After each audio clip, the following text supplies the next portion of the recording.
राम जतन जतरु तू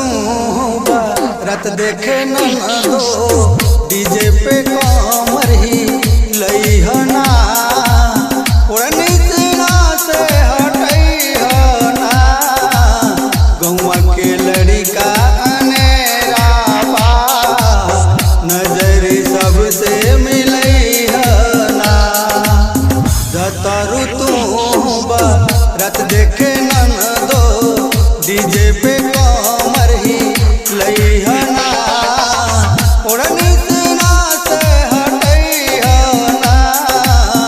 गौवा के लड़का अनेरा बा नजर सबसे मिलई हना गौवा के लड़का दीवाना बा नजर सबसे मिलई हना।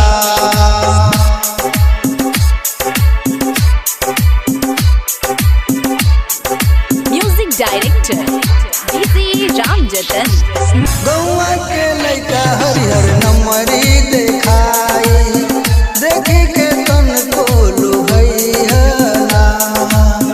गौवा के लड़का हजरिया देखाई देखी के तन को लुभई हना गौवा के लड़का हरिहर नमरी देखाई देखी के तन को गौवा के लड़का हजरिया देखाई देखी के तन को लोभई हना पुरानी सीना से हटई हना गौवा के लड़का अनेरा बा पुरानी सीना से हटई हना जतरु तू रत देखे न दो डीजे पे कमर ही लई हना पुरानी सीना से हटई हना गौवा के लड़का दीवाना बा नजर सबसे मिलई हना।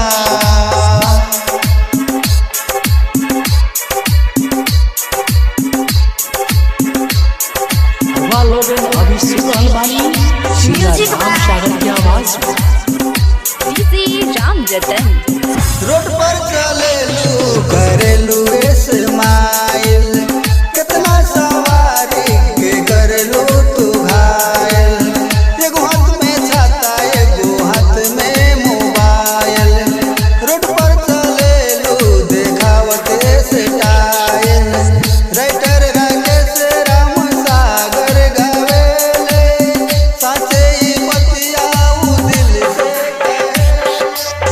राइटर राकेश राम सागर गवेले साचे बतियाऊ दिल से कहेले हमके देखा दी डीजे बलम जी हमहू नाचे डीजे पर बलम जी